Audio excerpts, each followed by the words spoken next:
Hey everyone, this is Shani Dinani and I welcome you all to Magnet Brains Hindi, एक ऐसा channel जहां आपको मिलती है स्कूल एजुकेशन बिल्कुल फ्री ऑफ कॉस्ट। यानी कि आप अपने करिकुलम या सिलेबस में बेस्ड जो भी टॉपिक्स हैं उसको अगर प्रिपेयर या तैयार करना चाहते हो, वो भी एक बहुत ही बेहतरीन तरीके से, तो आप डेफिनेटली मैग्नेट ब्रेन से अपनी पढ़ाई कर सकते हैं। क्योंकि आप अपने घर पे बैठकर 24/7 बिना किसी रुकावट के, बिना कोई पैसे दिए, दैट इज बिल्कुल free of cost, without making any payment या कोई सब्सक्रिप्शन खरीदने की जरूरत नहीं है, अपने घर पर पढ़ाई कर सकते हो। तो आपको अगर कोई भी डाउट है अपने टॉपिक से रिलेटेड तो आप फटाफट से मैग्नेट ब्रेन्स पे जाइए, टॉपिक जो भी वीडियो है उसको ओपन कीजिए और अपने डाउट्स क्लियर कीजिए। साथ ही साथ अगर आप एनटीएससी, ओलंपियाड या इंग्लिश मीडियम का कोई भी टॉपिक या स्पोकन इंग्लिश का कोर्स जिससे आप अपनी इंग्लिश पे बहुत अच्छी कमांड हासिल कर सकते हो, इनमें से कुछ भी पढ़ना चाहते हो ना, आप मैग्नेट ब्रेन से पढ़ सकते हो। अगेन ये सब कुछ बिल्कुल फ्री ऑफ कॉस्ट आपके लिए अवेलेबल है।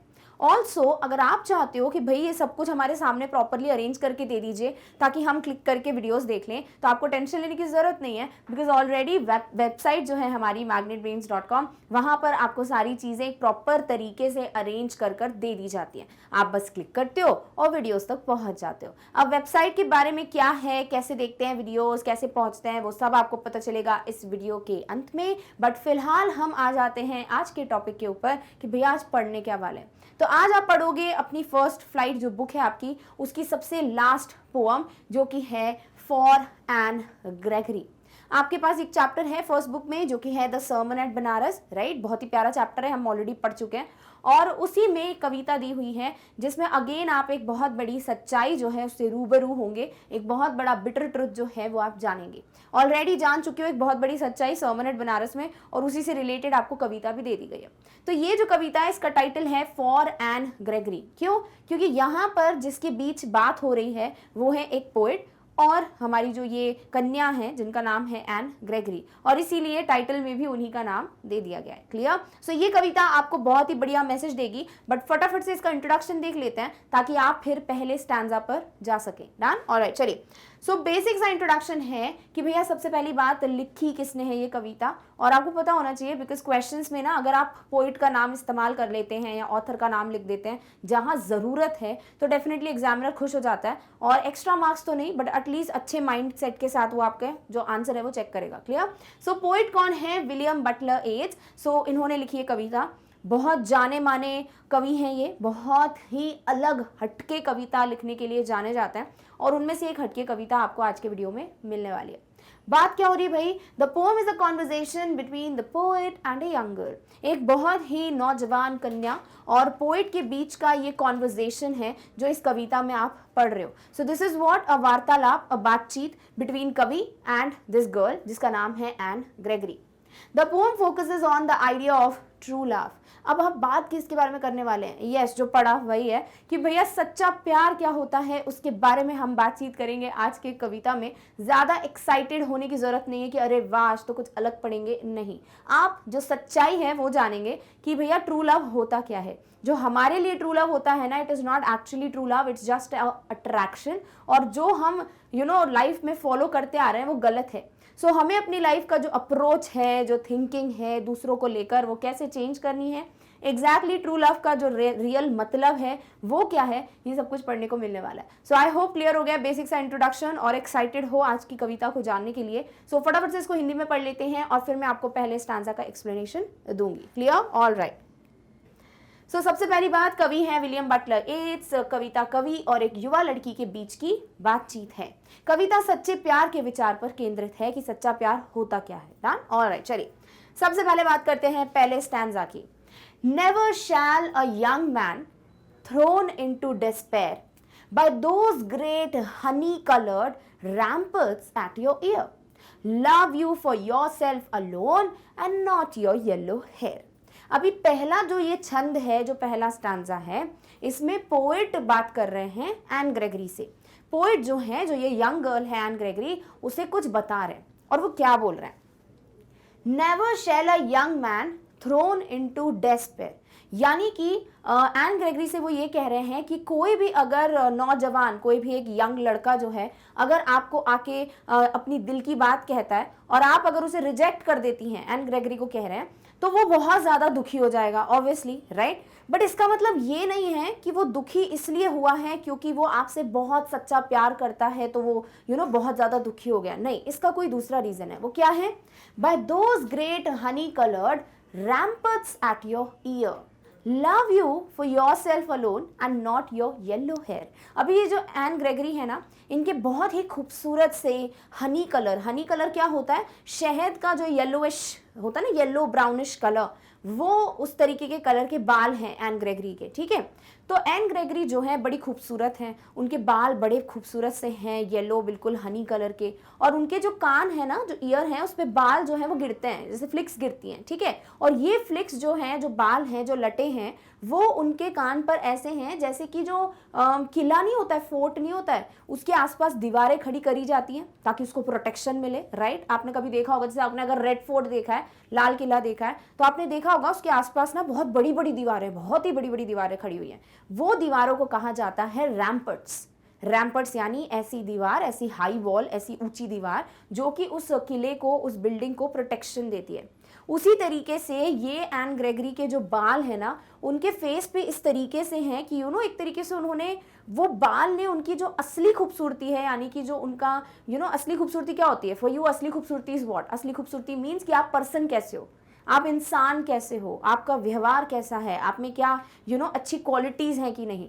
तो जो इंसान होता है एक्चुअली में, वो कहीं ना कहीं ढक जाता है, किससे? उसकी बाहरी सुंदरता से, राइट। सो यहाँ पर जो पोइट हैं, ध्यान से समझना है हमको, थोड़ा डिटेल में समझेंगे। जो पोइट हैं वो एन ग्रेगरी को समझा रहे हैं कि भैया एन ग्रेगरी के हैं बहुत ही खूबसूरत बाल, हनी कलर्ड की, ठीक है। ऐसा लग रहा है जैसे कि वो बाल उन्हीं दीवारों की तरह हैं जो उनको सॉर्ट ऑफ ढक रही है उनके चेहरे को, जैसे कि एक फोर्ट या किले या बिल्डिंग को जो बड़ी बड़ी दीवारें होती हैं वो प्रोटेक्शन के लिए ढक देती हैं, तो उसे कहा जाता है rampart. Love you for yourself alone and not your yellow hair. तो वो जो लड़का है जिसको एन ग्रेगरी मना कर देंगी, रिजेक्ट कर देंगी कि आई एम नॉट इंटरेस्टेड, ठीक है, तो वो इसलिए दुखी नहीं हो जाएंगे कि एन ग्रेगरी ने मना कर दिया, ये तो मेरा सच्चा प्यार है, नहीं। वो एन ग्रेगरी को इसीलिए पसंद करते हैं क्योंकि वो खूबसूरत हैं, क्योंकि उनके बहुत खूबसूरत बाल हैं, और ये बाहरी खूबसूरती जो है ना, उससे प्यार करते हैं वो नौजवान, ना कि एन ग्रेगरी से, ना कि एन ग्रेगरी के व्यवहार से, ना ही एन ग्रेगरी वो क्या है एज अ पर्सन, क्या है उससे। यानी ले दे के पोइट ये कह रहे हैं एन ग्रेगरी से कि कोई भी लड़का तुम्हें तुम्हारे लिए पसंद नहीं करता कि तुम कैसी इंसान हो, बल्कि तुम खूबसूरत हो इसीलिए पसंद करता है, और उस खूबसूरती को पसंद करता है, एन ग्रेगरी को नहीं। और ये सच्चाई भी है, right, most of the cases ये बहुत बड़ी सच्चाई है। तो फटाफट से डेस्पेयर और रैम्पर्ट्स का मीनिंग पकड़ते हैं। अभी ना ये थोड़ा इनकम्प्लीट है, आगे क्या होगा तभी मैं आपको आगे का जो पूरा कंप्लीट सारांश है वो बताऊंगी, तो अभी थोड़ा हमको रुक रुक के समझना है इसको, ठीक है। सबसे पहले डेस्पेयर समझते हैं। द कंप्लीट लॉस और एब्सेंस ऑफ होप। डेस्पेयर का मतलब होता है कि अगर आप होपलेस हो जाते हो, यानी आपको कोई उम्मीद ही नहीं है, तो जो भी लड़का है वो बहुत ज़्यादा ऐसा हो जाएगा कि जैसे वो निराश हो जाएगा, है ना। निराश कब होता है? जब हमको कोई उम्मीद नहीं होती कि भैया मुझे मना कर दिया एन ग्रेगरी ने, सो वो निराश हो जाएगा। क्यों हो जाएगा? क्योंकि एन ग्रेगरी जो एक खूबसूरत लड़की हैं, उन्होंने मना कर दिया उनको। रैम्पर्ट्स क्या है? The high wide walls around a castle और a fort. For an example the ramparts of the Red Fort, जिसे हिंदी में ना प्राचीर कहा जाता है। यानी कि किसी भी किले, किसी भी कासल सुना आपने, जो महल टाइप का होता है, डिज्नी विज्नी लैंड जैसा, तो वो कासल के आसपास ना बहुत बड़ी बड़ी दीवारें होती हैं ताकि उसको प्रोटेक्शन मिले, तो उन्हें रैम्पर्ट्स कहा जाता है। और यहाँ पर जो लटे हैं, बाल हैं, उनको रैम्पर्ट से कंपेयर किया है। क्लियर? ऑलराइट, चलो अब इसी को समझते हैं, explanation. Poet says to Anne Gregory, a young man can become hopeless if you reject him. भाई सबसे पहले पोइट कहते हैं एन ग्रेगरी से कि कोई भी नौजवान जो है वो बहुत ज़्यादा निराशा फेस करेगा या फिर बहुत निराश हो जाएगा अगर तुम उसे मना कर दोगी। This is not because he has true love for her, it is because of her beauty. फिर वो एन ग्रेगरी को समझाते हैं कि इसका ये मतलब नहीं है कि वो लड़का इसलिए निराश हो जाएगा क्योंकि वो तुमसे सच्चा प्यार करता है और ट्रू लव है उसका, नहीं, क्योंकि वो बहुत खूबसूरत है और वो उस खूबसूरती से प्यार करता है। Poet describes her beauty. She has such beautiful golden hair that anyone will fall in love with her. फिर पोइट जो है एन ग्रेगरी की खूबसूरती बता रहे हैं ताकि हमें भी पता चले और हम कविता वही होती है असली कविता जिससे आप एक इमेज बना सको अपने दिमाग में। अगर आपके दिमाग में एक इमेज नहीं बनती है तो आप कविता समझ नहीं पाते हैं, ठीक है। तो यहाँ पर पोइट बता रहे हैं कि एन ग्रेगरी कितनी खूबसूरत है। उनके बाल हैं बिल्कुल गोल्डन येलो कलर के और वो जो है बहुत ज़्यादा ब्यूटीफुल है और इतनी ब्यूटीफुल हैं, उनके खूबसूरत हैं इतने बाल कि उन बालों से किसी को भी प्यार हो जाएगा। Her hair fall on her ears and look like the walls that protect them as a boundary wall protects the fort. जैसे कि एक किले की जो बाउंड्रीज होती हैं, जो दीवारें होती हैं, वो उसको प्रोटेक्ट कर रही होती हैं, उसी तरीके से एन ग्रेगरी के कानों पे, ईयर पे ऐसे बाल गिरते हैं जैसे कि वो बाल जो है उनके कान को प्रोटेक्ट कर रहे हों। Any man gets easily attracted to her outer beauty, that is her hair. और कोई भी बहुत easily attract हो जाएगा एन ग्रेगरी की outer beauty यानी खूबसूरत बालों से। The poet wants to say that anyone would love Anne for her outer beauty, her hair. तो यहाँ एन ग्रेगरी को यही बोल रहे हैं कि तुमसे कोई किसी को भी प्यार हो जाएगा क्योंकि तुम्हारे बाल बहुत खूबसूरत है या ले दे के तुम बहुत ज़्यादा ब्यूटीफुल हो। क्लियर? ऑलराइट, चलिए इसी को हिंदी में पढ़ते हैं। सो कवि एन ग्रेगरी से कहते हैं कि युवक निराश हो सकता है यदि आप उसे अस्वीकार करती हैं या रिजेक्ट करती हैं। ऐसा इसलिए नहीं है क्योंकि उसे एन से सच्चा प्यार है, बल्कि यह सिर्फ उसकी सुंदरता के कारण है। कवि उसकी सुंदरता का वर्णन करते हैं कि कितनी खूबसूरत है वो। उसके पास इतने सुंदर सुनहरे बाल हैं कि कोई भी उसके प्यार में पड़ जाएगा। उसके बाल उसके कानों पर गिरते हैं और दीवारों की तरह दिखते हैं जो उनकी रक्षा करते हैं, जैसे कि एक चार दीवारी किले की रक्षा करती है। समझ रहे हो? एक कंपैरिजन समझ रहे हो कि वो आउटर ब्यूटी जो है ना, उसने उसकी इनर ब्यूटी को ढक दिया है। वो जो इतनी अच्छी इंसान है, सपोज अगर एन ग्रेगरी बहुत अच्छी इंसान है तो वो ढक चुका है उस आउटर ब्यूटी से, जैसे कि असली जो किला है वो ढक जाता है उन दीवारों से। क्लियर? ओके। कोई भी पुरुष उसकी बाहरी सुंदरता यानी उसके बालों की ओर आसानी से आकर्षित हो जाएगा। कवि कहना चाहते हैं कि कोई भी एन को उसकी बाहरी सुंदरता, उसके बालों के लिए प्यार करेगा। यानी अभी सिर्फ उसके बाल हैं जो एक रीजन है बिकॉज ऑफ विच बॉयज और young man fall in love with her, right. यानी कि सॉर्ट ऑफ प्यार इसीलिए होगा एन ग्रेगरी से किसी को भी क्योंकि उनके बाल बहुत खूबसूरत है। पहला स्टैंजा आई होप क्लियर हो गया, इतनी बार समझा दिया। डन? ओके, चलिए आगे बढ़ते हैं क्या होता है। अब इस पे एन ग्रेगरी बहुत ही बढ़िया जवाब देती हैं। वो क्या कहती हैं? But I can get a hair dye and set such colour there, brown और ब्लैक और carrot, that young man in despair may love me for myself alone and not my yellow hair. अब यहाँ पे poet क्या कह रहे हैं कि भैया उनके बाल खूबसूरत है इसीलिए उनसे कोई भी प्यार में पड़ जाएगा उनके, राइट। तो एन इतना अच्छा जवाब देती हैं, बोलती हैं कि भैया ये बाल जो है वो तो मैं डाई कर सकती हूँ, है ना। वो अपने बालों का कलर तो चेंज कर सकती है, कितना मुश्किल है? कोई बिल्कुल मुश्किल नहीं है, पैसा दो जाके पार्लर में चेंज करा लो, राइट। तो वो बोलती हैं कि मैं तो अपने बालों को डाई कर सकती हूँ, कलर चेंज कर सकती हूँ। मैं अपने बालों को ब्राउन कलर करा सकती हूँ, ब्लैक कलर करा सकती हूँ, मैं कैरेट यानी गाजरिया जो कलर होता है मैं वैसे अपने बाल करा लूँ, राइट। वो तो मेरे हाथ में है। इससे क्या समझ रहे हो? इससे ये समझ रहे हो कि भैया ये जो आउटर ब्यूटी है ना, ये सिर्फ टेम्पररी है, इसको बदला जा सकता है, इसे नकली बनाया जा सकता है, ऐसे और बेकार भी किया जा सकता है, राइट। वो तो इंसान के हाथों में। तो जो टेम्पररी चीज़ है उसके पीछे क्यों भागना? तो यहाँ एन ग्रेगरी बोलती है कि भैया मैं तो अपने बालों को कलर करा सकती हूँ, मैं कोई भी कलर चेंज कर सकती हूँ।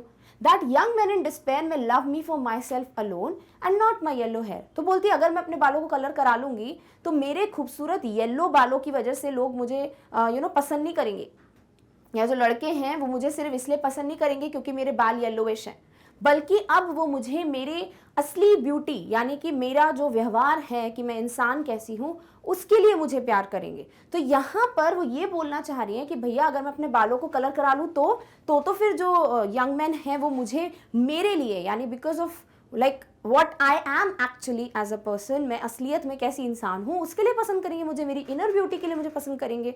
तो वो ऐसा कवि को कहती हैं, ठीक है। अब इस पे कवि क्या जवाब देंगे हम बात करेंगे, बट पहले ये देख लेते हैं। So to this and says to the poet she can change her hair colour. वो बोलती मैं अपने बालों का कलर चेंज कर सकती हूँ। Can get a hair dye, मैं क्यों ना एक हेयर डाई करा लूँ, एक कलर करा लूँ अपने बालों में। Colour her hair as brown, black और कैरेट कलर, मैं अपने बालों को अब येलो हनी कलर जो है जिस वजह से मैं ब्यूटीफुल लग रही हूँ मैं कलर ही चेंज कर देती हूँ, मैं उसको ब्लैक करा लेती हूँ, ब्राउन करा लेती हूँ या कैरेट कलर करा लेती हूँ। She wants to say that the outer beauty of a person is temporary so it can change any time. कि भैया मेरी जो आउटर ब्यूटी है वो तो टेम्पररी है ना, कुछ समय के लिए है, कभी भी बदल जाएगी। ऑब्वियसली एज के साथ साथ सब बदल जाता है, राइट। तो ब्यूटी जो है ये तो सिर्फ कुछ टाइम के लिए है, ये तो फिर कभी ना कभी तो इंसान बुढ़ा होगा तो फिर डेफिनेटली रिंकल्स आएंगे, तो लूज स्किन हो जाएगी, तो डेफिनेटली इतना ब्यूटीफुल थोड़ी लगेगा कोई, है ना। तो वही चीज वो कवि को कह रही है। Hopes the man who falls in love with her will love her for what she is and not for her yellow hair। और अब वो आशा करती है कि अच्छा मैंने बाल कलर करा लूंगी ना, तो अब जो भी पर्टिकुलर पर्सन होगा, जो भी मैन होगा, वो मुझे सिर्फ मेरे लिए प्यार करेगा, यानी कि मैं कैसी हूँ, ना कि मेरे बालों के लिए। क्लियर? ओके, चलिए इसी को हिंदी में देखते हैं। सो इस पर एनी कवि से कहती हैं कि वे अपने बालों का रंग बदल सकती हैं, वो हेयर डाई लगा सकती हैं, वे अपने बालों को भूरा रंग का, काले रंग का या गाजरी रंग का कर सकती हैं। यह कहना चाहती हैं कि किसी व्यक्ति की बाहरी सुंदरता अस्थायी होती है, इसीलिए वह कभी भी बदल सकती है। तो भैया आउटर ब्यूटी क्या है? टेम्पररी है, बहुत जल्द चेंज हो जाएगी। उम्मीद करती हैं जो आदमी उन्हें पसंद करता है वो उन्हें पसंद करेगा, ना कि उनके बालों को, कि भैया एन कैसी है मुझे वो पसंद है, ना कि उनके बाल। क्लियर? ऑलराइट, चलिए अब इस पे जो पोएट हैं ये बहुत ही बेहतरीन जवाब देते हैं और वो कहते हैं, I heard an old religious man but yesternight declare that he had found a text to prove that only God, my dear, could love you for yourself alone and not your yellow hair। तो poet कहते हैं N Gregory को कि मैंने एक old religious man को येस्टर night यानी कि जो पिछली रात थी उस वक्त कहते हुए सुना कि भैया एक इंसान है जो भक्ति में है, जो बहुत ओल्ड हैं, और मैंने उन इंसान को सुना कहते हुए कि उनके पास एक टेक्स्ट है, एक लिखी हुई बात है जिसमें ये प्रूफ है कि भगवान के अलावा, ओनली गॉड माय डियर, कि भगवान के अलावा और कोई भी नहीं है जो आपको आपकी असली खूबसूरती दे। वो क्या है कि आप इंसान कैसे हो उसके लिए प्यार करे। यानी कि हर एक इंसान जो है वो सिर्फ और सिर्फ एन की आउटर ब्यूटी के लिए ही उसे पसंद करेगा, ना कि ये कि एन कैसी इंसान है। क्योंकि सिर्फ एक ही है जो आपकी इनर ब्यूटी को समझता है, जो आपकी इनर ब्यूटी के लिए आपको पसंद करता है, जो आपको उतना ही प्यार देता है, और वो कौन है? सिर्फ और सिर्फ भगवान। क्लियर? सो यहाँ पर पोइट एन को ये जवाब देते हैं कि तुम कलर करा लो, कुछ भी करा लो, फिर भी कोई भी इंसान जो है, यहाँ पोइट कह रहे हैं, ऐसा जरूरी नहीं है कि ऐसा कोई होता ही नहीं है, ठीक है, बट यहाँ पर ये एक बिटर ट्रुथ है जो बताना चाहते हैं कि कैसे एन समझ जाएं कि उनकी आउटर ब्यूटी है जिसके लिए उनको लोग पसंद करेंगे, और उनकी इनर ब्यूटी के लिए सिर्फ और सिर्फ भगवान है जो उनको पसंद करने वाले हैं। क्लियर? ऑलराइट, चलिए येस्टर नाइट का मीनिंग सुनते हैं। येस्टर नाइट बहुत ईजी है, येस्टरडे नाइट, ठीक है। So the night before today, that is last night, कल रात को, बीता हुआ कल, the previous night. Clear? Alright, चलिए। So poet replies, had heard an old religious man saying, only God can love us for what we are। तो यहाँ पे पोइट बोलते हैं कि मैंने सुना है कि इंसान से कि भैया उनके पास प्रूफ है कि सिर्फ भगवान है जो हम कैसे हैं उसके लिए हमको पसंद करते हैं। He could prove a fact within a text in a religious book, only God can love us for what we are and not how we look। He loves us for our inner qualities। तो यहाँ पे poet कहते हैं कि वो जो old religious man है वो कहते हैं कि वो प्रूफ कर सकते हैं, उनके पास एक रिलीजियस बुक में लिखा हुआ है, जो ग्रंथ होते हैं उसमें कहीं ना कहीं लिखा हुआ है कि सिर्फ भगवान है जो आपको आपकी इनर क्वालिटीज, आपकी अच्छाई के लिए आपको पसंद करते हैं, ना कि आपकी खूबसूरती के लिए, और उसके अलावा ऐसा कोई भी नहीं है। डन? सो ये एक चीज है, एक मैसेज है जो कवि एन को पहुंचाता है, और अभी आपको क्या मैसेज मिलने वाला है वो मैं बहुत अच्छे से बताऊंगी, बट सबसे पहले इसको हिंदी में पढ़ते हैं। सो कवि उत्तर देते हैं, नॉट देती हैं, देते हैं। एक बूढ़े धार्मिक व्यक्ति को यह कहते हुए सुना था कि हम जो हैं उसके लिए केवल भगवान ही हैं जो हमें प्यार कर सकते हैं। वह एक धार्मिक पुस्तक में एक पाठ के साथ इस तथ्य को साबित कर सकते हैं, और वो क्या है कि हम जो हैं उसके लिए केवल भगवान ही हैं जो हमसे प्यार कर सकते हैं, ना कि हम कैसे दिखते हैं। वह हमारे आंतरिक गुणों के लिए हमें प्यार करते हैं। क्लियर? सो सिर्फ भगवान है जो आपकी इनर क्वालिटीज देखते हैं। बाकी फर्स्ट जो एक क्या बोलूं मैं, पहली बार अगर किसी को कोई देखता है तो वो उसकी ब्यूटी पे ही जज करता है उसको, जो सच्चाई है, राइट। हर कोई करता है, आप करते हो, everybody does, I do it, everybody does it, right. So वही चीज है जो इस पोएम से आपको पता चल रही है। अब फटाफट से मैसेज देख लेते हैं कि भैया पढ़ा क्यों हमने ये पोएम को, हमें मतलब क्या सिखाना चाह रहे हैं।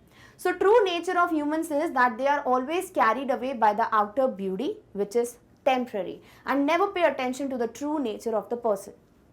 सबसे पहली बात जो ये सिखा रहे हैं, जो हमें फॉलो करनी कि हम ऐसे ना बने, ठीक है। और वो क्या है कि हर एक इंसान का ना एक नेचर होता है, हर एक का एक स्वभाव होता है कि हम हमेशा आउटर ब्यूटी से अट्रैक्ट हो जाते हैं। वो इंसान हो या कोई चीज़ भी हो, जैसे अगर आप कभी कोई चीज़ खरीदने जाओ, आप पता है क्या सबसे पहले बोलते हो, अरे यार ये कितना खूबसूरत लग रहा है, फिर आप ले लेते हो। आप ये चीज़ नहीं देखते हो कि वो काम की है कि नहीं, उसका कोई क्वालिटीज़ हैं कि नहीं, फीचर्स हैं कि नहीं। जैसे कई लोग हैं, जैसे सपोज आप सेल फोन लेने गए, अभी सबको वही सेल फोन चाहिए तो बड़ा खूबसूरत लगता है, होप आप समझ गए, राइट।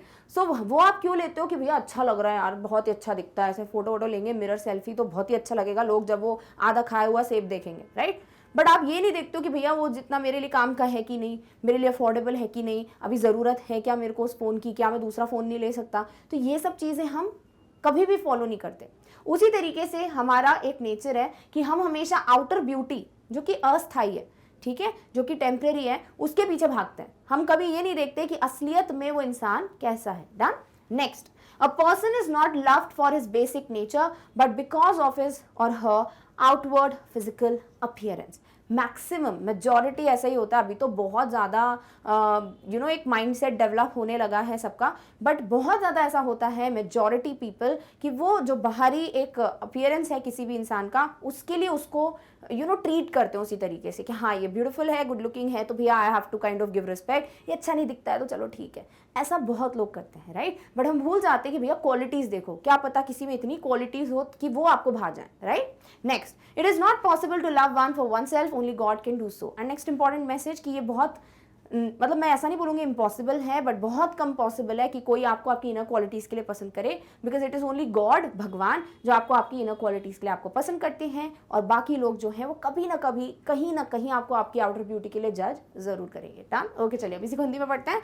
सो भैया इस कविता का संदेश है कि मनुष्य का सच्चा स्वभाव यह है कि वे हमेशा बाहरी सुंदरता में मोहित हो जाते हैं, और जो कि क्या है, एक अस्थायी चीज़ है, और कभी भी व्यक्ति के वास्तविक स्वरूप पर ध्यान नहीं देते हैं। तो हमें क्या करना है, हमें हमेशा वास्तविक स्वरूप पे ध्यान देना है, यानी हमको हमेशा इंसान की इनर क्वालिटी समझनी है, सीखनी भी है कि भैया ये क्वालिटी होनी चाहिए मुझ में, इंसानियत होना, बहुत ही ज़्यादा धरती से जुड़े रहना, सबसे अच्छे से बात करना, खुश रहना। तो ये सारी चीज़ें हम नहीं देखते, हम क्या देखते हैं, अरे वाह यार कितना अच्छा दिख रहा है, अरे वाह कितनी अच्छी दिख रही है। तो ये सब चीज़ें नहीं होनी चाहिए। नेक्स्ट, एक व्यक्ति को उसके मूल स्वभाव के लिए नहीं बल्कि उसकी बाहरिक शारीरिक बनावट के कारण पसंद किया जाता है, और यही हमें नहीं फॉलो करना है।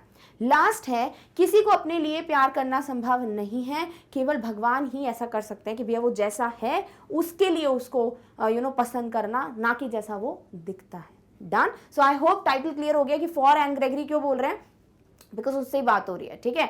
तो कभी उनको यही क्लियर कर रहे हैं कि भैया ऐसा ऐसा है कि तुम्हारे ब्यूटीफुल हेयर हैं और आउटर ब्यूटी है, इस वजह से people love you, not because of कि तुम कैसी इंसान हो, ठीक है। और आपको ये सारे जो मैसेजेस हैं वो ध्यान में रखना है ताकि आप अपने आंसर्स में भी यूज कर सको। सो आई होप क्लियर हो गया है कि क्या ये कविता का मोटिव था, क्या ये आपको समझाना चाह रहे हैं, एंड आई होप आप कुछ ना कुछ इसमें से फॉलो जरूर करोगे। डन। ऑलराइट, चलिए अब फटाफट से डिस्कस कर लेते हैं वेबसाइट के बारे में कि जैसे आपने ये वीडियो देखा वैसे ही अगर आप बाकी के वीडियोस भी एक्सप्लोर करना चाहते हो या कुछ नया सीखना चाहते हो मैग्नेट ब्रेन्स प्लेटफॉर्म से, सो डेफिनेटली आपको वेबसाइट विजिट जरूर करना चाहिए। कैसे वेबसाइट विजिट करोगे भाई, सीधे से जाओ गूगल पे, टाइप करो magnetbrains.com। जैसे वेबसाइट ओपन करोगे ये पर्टिकुलर पेज खुल जाएगा।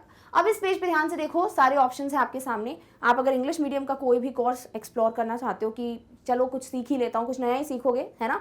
दूसरी बात, अगर आप हिंदी मीडियम का कुछ पढ़ना चाहते हो आपके पास वो भी ऑप्शन है। थर्ड थिंग, अपनी इंग्लिश सुधारना चाहते हो, स्पोकन इंग्लिश कोर्स है भैया आपके लिए, आप सीधे सीधे क्लिक कीजिए। साथ ही साथ अगर आप एनटीएससी ओलंपियाड जैसे एग्जाम्स का भी कुछ भी पढ़ना चाहते हो ताकि आपको एक्स्ट्रा नॉलेज मिले तो भी आप क्लिक कर सकते हैं इस पे। एंड ऑल्सो अगर आप यूपी बोर्ड को बिलोंग करते हैं तो आपके लिए भी वीडियो सेपरेटली अपलोड किए जाते हैं। सो आपने कुछ भी चूज कर लिया, ठीक है, यू डिसाइडेड कि मैं हिंदी मीडियम का कुछ पढ़ने वाला हूँ आज, तो आप क्लिक कर दो। फिर आपके सामने क्लासेस आएंगी, क्लास सिलेक्ट कर लो, आपने कर लिया क्लास 10th को सिलेक्ट। अब आपके सामने सारे सब्जेक्ट्स आ जाएंगे, सारे विषय आ जाएंगे। उस सब्जेक्ट पे क्लिक कीजिए जिसका भी टॉपिक देखना चाहते हो। सपोज आपने क्लिक किया फर्स्ट फ्लाइट पे, तो आपके सामने उसके सारे जो चैप्टर्स हैं वो आ जाएंगे, साक्षात उपस्थित हो जाएंगे। अब आप क्लिक कर दीजिए उस चैप्टर पे जिसका वीडियो देखना चाहते हो। सपोज आपको देखना है from the diary of Anne Frank chapter की पोएम अमांडा का वीडियो, क्लिक करो, आपके सामने उसका जो वीडियो है वो प्ले होना स्टार्ट हो जाएगा। सो इतना आसान होता है वीडियोस तक पहुंचना, सारी चीजों को एक्सप्लोर करना, बट आपको उसके लिए बस magnetbrains.com पे विजिट करना पड़ेगा। डन। ऑलराइट, चलिए। सो इस तरीके से हम आ चुके हैं आज की वीडियो के अंत में। आई होप आपको पूरी पोएम क्लियर हो गई। I hope you loved the poem. साथ ही साथ कोई भी क्वेश्चन आएगा सो डेफिनेटली आप आसानी से आंसर कर पाओगे। तो चलिए, इस तरीके से हम आ चुके हैं आज के वीडियो के एंड में, बट हम बहुत जल्द मिलेंगे अगले वीडियो में अगले टॉपिक के साथ। तब तक खुद का सबका ध्यान रखिए। Thank you so much for watching. Bye.